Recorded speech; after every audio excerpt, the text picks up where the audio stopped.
Back. Back to the Hook on Woodward Sports Network, Detroit's all-digital network, live from my bookie studios. We're having way too much fun, and I hope you guys are enjoying the fun as well. Joining us on social media at Woodward Sports, downloading the app, Woodward Sports Network in the Android and Apple stores. All right, my friends. It is time to bring on our friend Dave Birkett, Lions beat writer. A lot to talk about with Dave. There you are. A lot to talk about, my friends. So much going on with the Detroit Lions, moving people, renegotiating contracts. What does the redoing Jared Goff's contract mean to the team?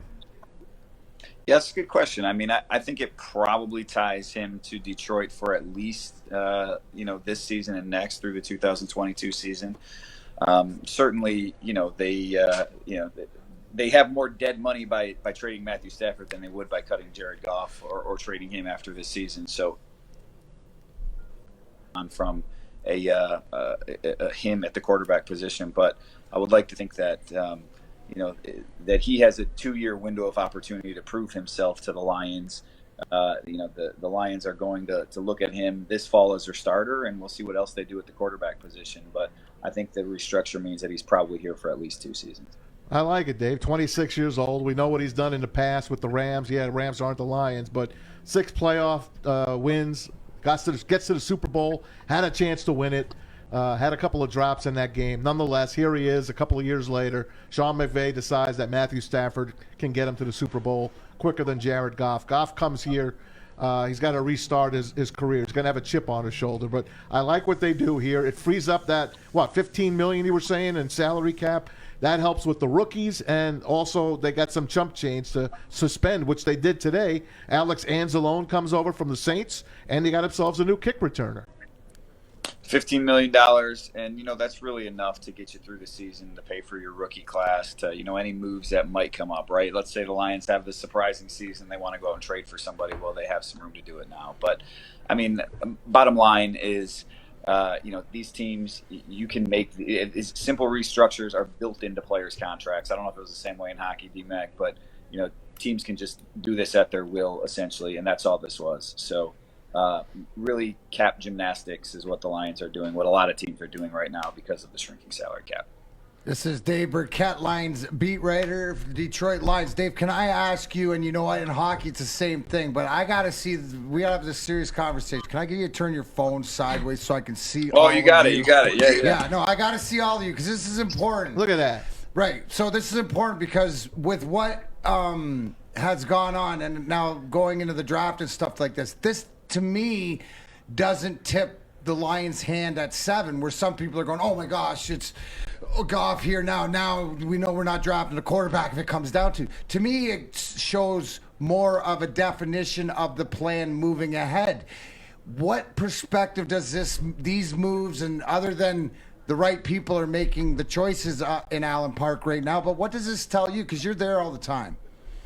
Well, you're right. I think, all options are still on the table at number 7. And that's really the, important thing, I guess, for the Lions, because again, their window of opportunity is not now in 2021.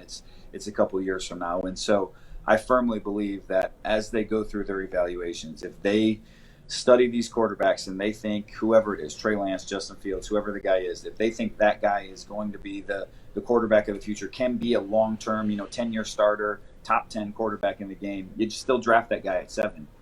I don't know that they feel that way. I don't have much feedback yet on how they value this quarterback position, but I do know that they are comfortable with Jared Goff being their quarterback. And so from that standpoint, it makes sense to reaffirm your commitment to him. And again, you still have options in the future through the draft this year, next year, whatever it may be at the quarterback position.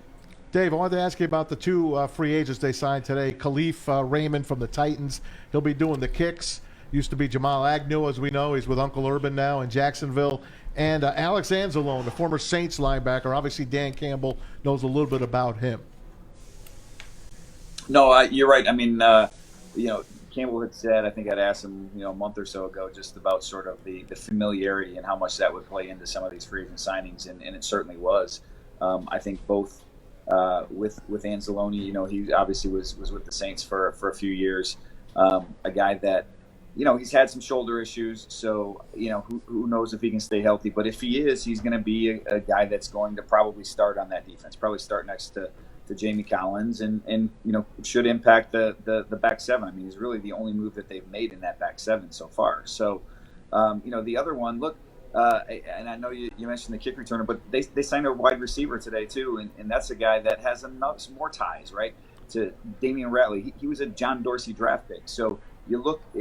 I know we like to have fun with it. Everybody likes to have fun with it, right? The Patriot way, and Matt Patricia and everyone bringing in, all these guys from New England that they know. It's the same thing with the new organization, right? Jared Goff, Michael Brockers, Damian Ratley, all these guys, Anzalone. These are all guys that have ties to the old regime because that's who they know and they trust, and they think they can help them put their, build their program and put their foundation in for what they're trying to accomplish. I'm easy, by the way. Hi, Dave. With the new cap space that we have now, are there any affordable free agents that are speculated to come here now that we can, or is this more of a move to sign our rookies and everything? Yeah, I think it's more about what lies ahead in the next couple months. I mean, every team needs $5 million to $7 million to sign your rookies, depending on where you're drafting and how many picks you have. The Lions still have some holes that they need to fill, particularly in the secondary. They need a slot cornerback. They need a safety, somebody to compete with Will Harris for that second starting spot. A guy like Nickel Roby-Coleman's another guy that we're talking about familiarity, who has some ties to the current Lions regime. He played for the Rams. He was the guy that had that pass interference that was not called against the New Orleans Saints a couple years ago. So I know the Lions have been, bottom feeding at those spots a little bit, waiting for that market to settle. They don't want to spend too much money. They were never in on a John Johnson.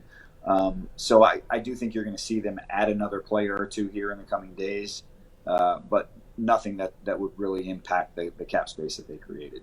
Dave Birkett joins us, Free Press Lions Beat. Dave, I wanted to talk to you about, being bitter as a Lions fan and all these players that we let go and they become what they were supposed to become. I go Kyle Van Noy. I bring up Kerry Hyder, defensive end, signs with the Seahawks, was with the 49ers, gets a nice 3-year, maybe $18 million. Guys like that we let out of the building during the Quinn and Patricia stuff. Is there any guys like that really stick out in your mind that should never have been able to leave this building? That's a good question. Yeah, off the top of my head, I mean, look, Kyle Van Noy was the one, I guess, right, when he was playing really well in New England that everybody pointed to, especially when they changed from that Jim Caldwell system to more of the Patriot system, and you were like, man, we had that guy here already. So certainly he's one of those guys. I think the other name that would pop immediately to head would be Travis Fulgham, just because he had great run in Philly at the start of last season. Now, look, I don't blame the Lions for letting him go, right? I mean, I think they were fairly deep at the receiver position last year.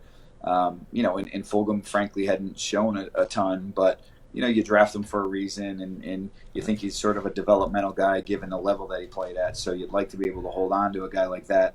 And then when you see him have some big games in Philadelphia, all of a sudden you say, that should be us. Why don't we have him on our roster right now? Dave, what do you think that the organization needs to do so that Jared Goff can have a somewhat successful year? What is the key position that you feel that they need to focus in on to give him as much help as possible? Yeah, I'm sorry. It's still receiver that they need to focus in on, to I think, give him the full evaluation that he needs. But look, this is part of the, I guess my question, for everyone who thinks that the Lions are going to go forward with Jared Goff. And again, it's certainly possible. He's 26 years old. He played in the Super Bowl a couple years ago. Number 1 overall pick. So we're talking about a guy that has some talent here. But I don't think the Lions are going to be very good this fall, right? And so I just don't know that if you're, looking at a 6-win team at the end of the season, that anyone is saying, well, yeah, that's our quarterback. That guy that just led us to 6 wins is our quarterback. So I still think there's going to be some need to find, or some desire to find that great quarterback, or the quarterback that can lead you to success. So, and I know it's not all about wins and losses, and you have to evaluate his play on the field. And so that's why I say I think to give him the full evaluation that he needs, maybe that's why a receiver does come into play at number 7, because right now the Lions are still really thin at that position. All right, Dave, I'm making you the boss of the Lions. Last thing, you're sitting at pick 7. These names are on the board: Kyle Pitts, Jamar Chase, Devontae Smith, Jalen Waddle, and Penei Sewell. Who are you taking? Man, that's a tough one. I think I would be debating between Jamar Chase and Penei Sewell. I think Chase is the best receiver in the group, and the value of the receiver, even though Kyle Pitts is a matchup, the best. I think those two are very similar in terms of their prospect ranking, and so I would put Pitts. I would put Chase over Pitts, but Sewell, man, the opportunity to, really get another. Yeah, another Preach. Offensive lineman that you can really build around. I think I would probably go Sewell. Because the Bengals might pass on him. At least that's what Mel Kiper says, and they might go for the big name Kyle Pitts. So if the Bungles bungle, his name tumbles down. Listen, guys, I out think there. Now I was going to say that if all four of those quarterbacks go in the top 7 picks, top 4 picks, whatever it is, the Lions are going to get one of those 3 because I think those are the 3 best non-quarterbacks in the draft: Sewell, Chase, and Pitts. And it obviously shows me, Dave Birkett, as always, great minds like you and I think alike, because I'm a huge, if Sewell's there, you cannot be, because he's one of those guys that's going to be there for a long time. Anyways, real quick, as a beat writer, and I know you don't cover hockey, but covering the Lions and stuff, what happened to official Tim Peel last night? As a hockey, like a makeup call or whatever, like the fact that that it was live over the microphones and stuff like that, it turned out that it's the right decision, in my opinion, by the NHL because of optics and because we're in 2021. But, does it surprise you, or where do you stand? Because you're around, being a beat writer, people, that they know the intricacies and how the heartbeat of the organizations and in the room go. So from your perspective, what did you think this as the reporter? All right, you got to fill me in a little bit here. I was doing my mock draft today, then I was helping out at my daughter's So school, easy. Do you got that clip? Never mind. Anyways, Tim Peel on camera said last night that he said, you know what, he made a makeup call on Nashville game, but he was talking to the Nashville guy as he gave Nashville a penalty. He said, I've been looking for a makeup call. He got canned today because they caught it, right?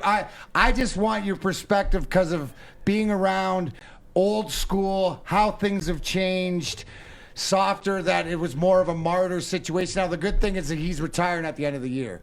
So does things like this in football, like the guys who blow calls, and dude, you mentioned a huge call and a guy that with the Saints game and the non-call Rams, does that happen?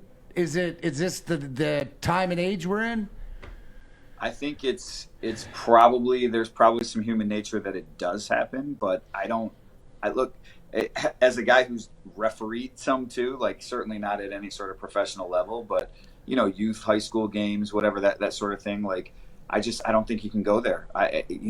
Again, subconsciously, I think maybe it does play into things, but you can't consciously do that. You have to acknowledge that you made a mistake. You know what? I missed that one. That's my fault. I missed that call. But you don't want to make it up and give somebody else something. So I don't know the exact play. Maybe there was something that was ticky-tacky. So, it was a call that, one of those borderline calls that you could give.